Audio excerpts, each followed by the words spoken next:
তাত নাযাবা 144 লাগি আছে পাব্লিক গ্যাদাৰিং নকৰিবা 144 লাগি আছে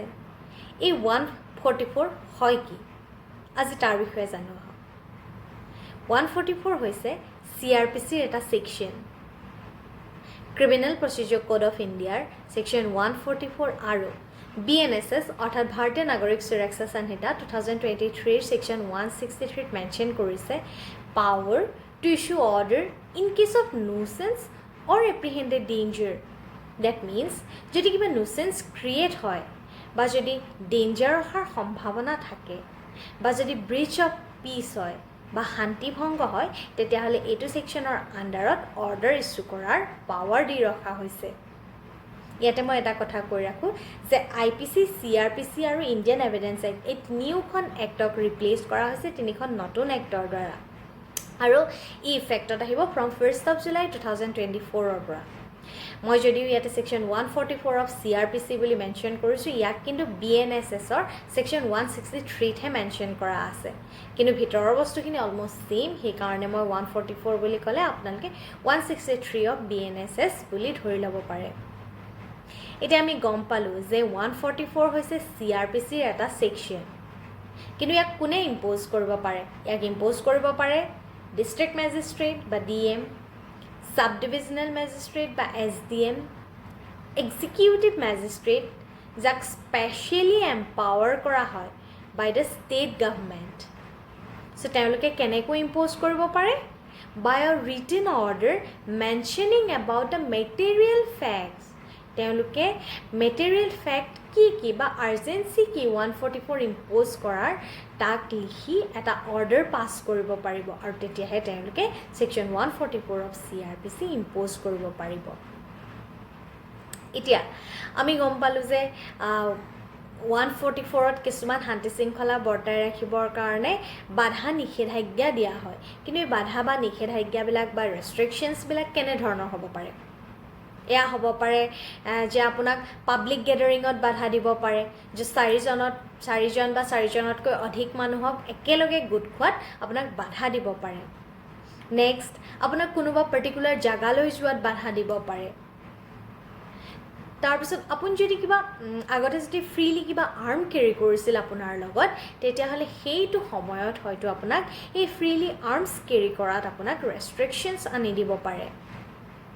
বা যদি কিবা কনফ্লিক্ট ৰিলেটেড প্ৰপাৰ্টি থাকে আৰু যিজন ম্যাজিষ্ট্ৰেটৰ আন্ডাৰত থাকে জুৰিসডিকশনত থাকে তেতিয়া তেখেতে ফৰ দ্য টাইম বিং সেই প্ৰপাৰ্টিখিনি নিজৰ পজিশনত ৰাখিব পাৰে যাতে সেই কনফ্লিক্টটো আৰু বাঢ়ি নাযায় সো এনে ধৰণৰ কিছুমান ৰেষ্ট্ৰিকশনছ আনি দিব পাৰে এতিয়া আটাইতকৈ ডাঙৰ প্ৰশ্নটো হৈছে যে 144 ৰ প্ৰয়োজনীয়তা কি ইয়াৰ প্ৰয়োজনীয়তা এয়াই যে ই শান্তি শৃংখলা বৰ্তাই ৰখাত সহায় কৰে লগতে কিবা আহিব পৰা বিপদৰ পৰা আমাক প্ৰিভেন্ট কৰে It is necessary to prevent any public annoyance or to prevent danger related to human life as well as public life. যদি কিবা হেলথ ৰিলেটেড মেটাৰ এৰাইজ হয় আৰু যদি সেফটি ৰিলেটেড কিবা মেটাৰ এৰাইজ হয় যেটো আমি কোভিডৰ টাইমত দেখা পাইছিলো সো এনেকুৱা কিবা যদি বিপদো আহে তেতিয়া হলেও আমি সেকশন 144 ইম্পোজ কৰিব পাৰো বা যদি কিবা পাব্লিক ট্ৰানকুইলিটি ডিস্টাৰ্ব হয় তেতিয়াও বা যদি কিবা ৰায়ট হয় বা খোৱাৰ চান্স থাকে তেতিয়া হলেও 144 ৰ প্ৰয়োজনীয়তা আহি পৰে কিন্তু ইয়াতে আপোনালোকে এটা কথা মন কৰিছে যে আমাক এই ৰেষ্ট্ৰিকশনছ বিলাক বান্ধি দিয়ে হয় কিন্তু আমাক ইণ্ডিয়ান কনষ্টিটিউচনৰ আন্ডাৰত আমাক কি কৰিছে কিছুমান ফান্ডামেন্টাল ৰাইটস দিছে আৰু এই ফান্ডামেন্টাল ৰাইটস বিলাক কেনেকুৱা ধৰণৰ হ'ব পাৰে we have right to assemble peacefully we have right to form association বা আমি we can move freely throughout the territory of India এনেকুৱা কিছুমান আমাক fundamental rights দি ৰাখিছে ইণ্ডিয়ান কনষ্টিটিউচনৰ আন্ডাৰ সো যদি 144 ইম্পোজ কৰে আমাৰ এই ফান্ডামেন্টাল ৰাইট বিলাক ভায়োলেট হ'ব হয়নে আৰু আমি তেতিয়া আৰ্টিকল 32 বা আৰ্টিকল 226 ৰ মতে আমি হাই কোৰ্ট বা সুপ্ৰিম কোৰ্টলৈ যাব পাৰিম নেকি যে আমাৰ ফান্ডামেন্টাল ৰাইট ভায়োলেট হৈছে উত্তৰটো হ'ল যে আমি নোৱাৰো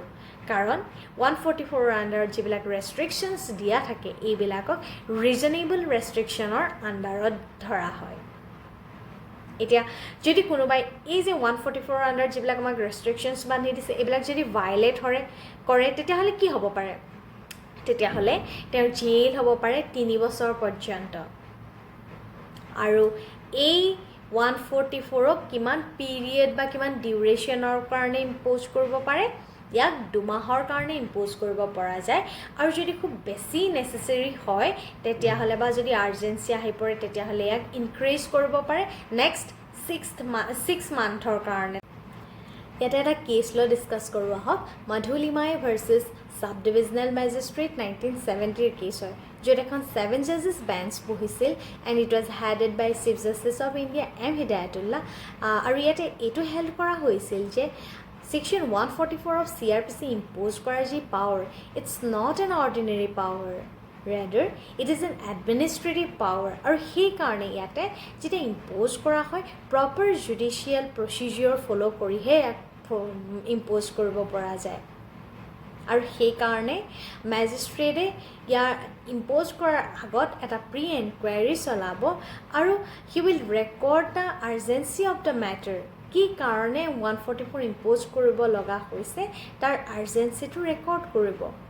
কাৰণ নহ'লে ইয়াতে পাৱাৰ মিছইউজ হ'ব কিয়নো ই মেজিষ্ট্ৰেটৰ এটা এবছলিউট পাৱাৰ হয় আৰু Section 144 can be apply only in urgent and emergency matter. So I hope Section 144 বিষয়ে আপোনালোকে যিমানখিনি জানিব লগা হৈছে মই সহজভাৱে জানাবলৈ চেষ্টা কৰিলোঁ আপোনালোকে উপকৃত হ'ল যদি ভিডিঅ'টো ভাল পালে শ্বেয়াৰ কৰিব আৰু লাইক কৰিবলৈ নাপাহৰিব থ্যাংক ইউ